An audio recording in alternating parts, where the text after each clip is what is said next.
mene tekeri na nani Peresi. na ufarisi Na ufarasi. wagize wapimwe Ugaragara udashitse. wapimwe ku muzani Yego. bavandi ibitekerezo bizabipimwa Les pensées sont ibishingiro bizabipimwa les raisonnements sont mesurés. inzira zacu zirapimwa Nos voies sont imibere irapimwa notre vie est mesurée. bigashyirwa ku muzani n'Imana Et il est mesuré par mene tekeri na ufarisi et il est trouvé que mene ce n'est tekeri na pas ufarisi juste. mene tekeri na ufarisi Falume Belishaza alimwasi Mungu sababu ya uovu. Ole wawa aya haleluya ari abantu bahanze bambawe nabo bahuje bambawe nabo bahuje n'ibyo babamo niyo banabagezemo nibwo bazabaca akumva ngo none byakunze ariko iriya ku munzani w'Imana yamaze guteruka. Mais Dieu a déjà mesuré.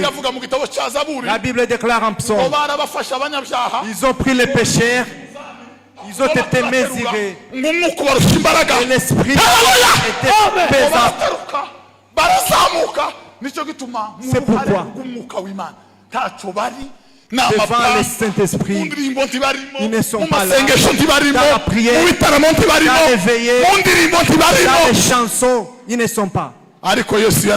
Mais Jésus a dit, Amen. Petits enfants, soyez petites brebis. Jésus a souhaité vous donner le royaume.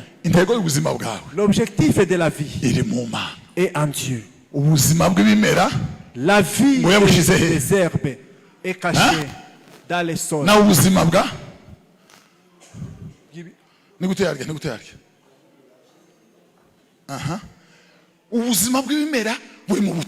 Et la vie des herbes est en Dieu.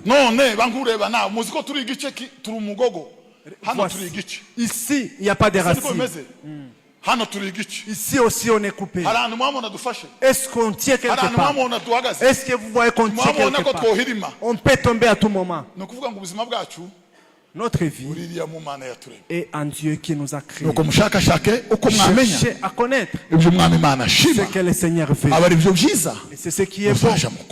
Faites-le. Cherchez à connaître. Lisez la Bible. Lis la Bible. Lis la Bible et viens. Lis la Bible et tu seras bon. Je vais vous donner une annonce. Ne font pas tarder à la maison. Votre beauté n'est pas ce qui est passé dans les miroirs. Vous faites tout ce que vous faites. Il n'y a pas la beauté là-bas. Si tu te vois dans la Bible, tu seras meilleur. Nous tous nous souhaiterons être avec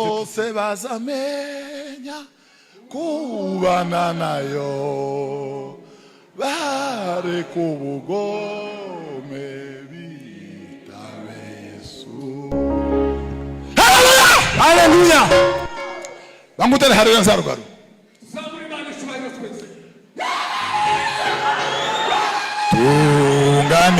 Tunganirimana uzumutima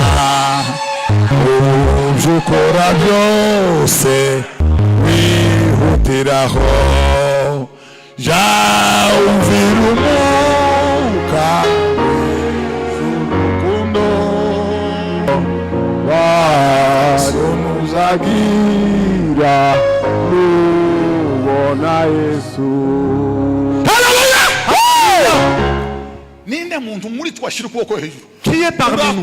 Urakora ikibi muri we hatabanje kuzijura mubira. Qui a fait le péché avant que sa voix intérieure l'interpelle? Ninde muri twebwe urabesha muri we atumvise akajwi kamubwira ngo ariko gatege warekera? Qui a déjà menti avant qu'il n'écoute sa voix intérieure qui l'interpelle? Ninde utazubanza kudelibera le pour et le contre? Qui n'a jamais délibéré le pour et le contre? Niba mutazi urubanza rw'Imana. Si vous ne savez pas le jugement de Dieu, c'est la voix intérieure. La mort de l'homme, c'est refuser d'écouter la voix intérieure. Lis la Bible, il va t'orienter. soma Bibiliya Lis iguhereza la Bible, icyerekezo il va t'orienter. izokubwira ibyo uvuga Il te dira ce qui est à dire. izokubwira n'abo mwiriranwa C'est avec qui passer la journée. izokubwira n'abo mugendana C'est avec qui marcher. Bwana asifiwe Amen.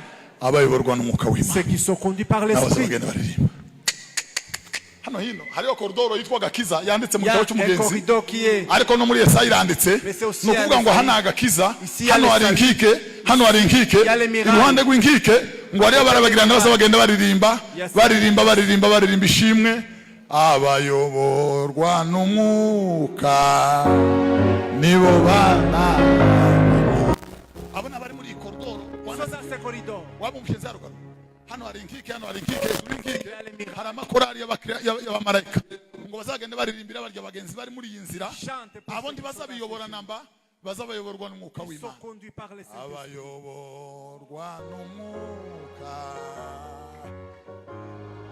Dawudi yageze muri ako kayira mwari Dawudi David ngo est passé yakagezemo par là. ngo aravuga ngo mwami Imana Il a dit Seigneur, ngo ukebukishe amaso yanje écarte mes yeux, ngo ne kurora ku bitagira umumaro que je ne vois pas les choses yobu we ngo inutiles. aravuga Job a dit, ngo nasezeranye n'amaso yanje j'ai promis à mes yeux, ngo none nabashante kwifuza comment umukobwa puis-je souhaiter une Haleluya nasezeranye n'amaso yanje none se nabashante kwifuza uburabyo bureze ayayayaya ngwino usorome reka wasiwe ndakomeje mu ruge Haleluya Alléluia! hano hirya niho hari abajyama n'abavuwayo C'est là où il y a les diamants abandi qui I love t'appellent. you abandi bameze gutya mon amour mon ami Ils sont là, je qui pense à t'appellent. toi no one like you Bwana asifiwe Amen. ariko bakiranutsi Mais les justes, ngo dutumbira Yesu wenyine on observe ngo niwe Jésus, banze ryo kwizerwa fixe les regards. kandi niwe uzagusohoza C'est kose lui qui va là. ngo haleluya Amen.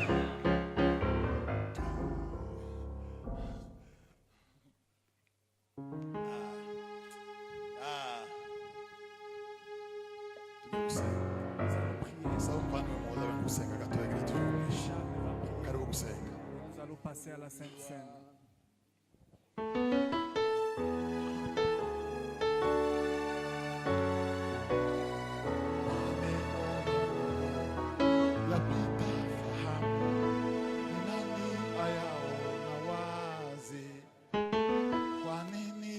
uri umutabazi wacu uri umurengezi wacu mwami Yesu Kristo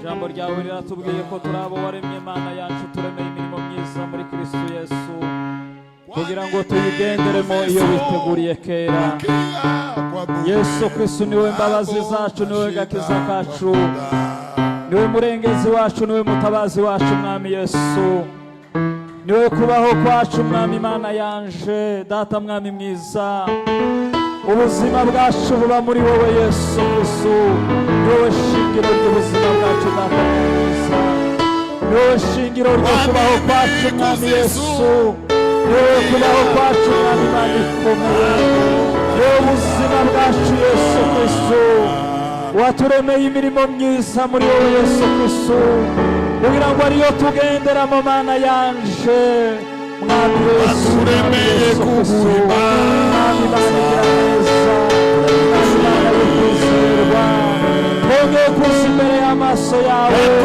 duciye bugufi Data mwami mwiza turabanyarusaha turagayitse ijambo ryawe riradutsinze Mana yaje Data mwami mwiza udukureho umugayo wose utwubagize amaraso yawe Yesu Kristo utweze mu maraso yawe Mana yanje amaraso y'umwana w'intama w'Imana amaraso aruta y'abeli amaraso aruta y'amapfizi amaraso aruta y'amasekurume mwami Yesu Kristo mwami Yesu mwami Imana igira neza mwami Imana yaturemye mwami Imana yanje reka agakiza kawe gashingire ku ijambo ryawe mu mitima yacu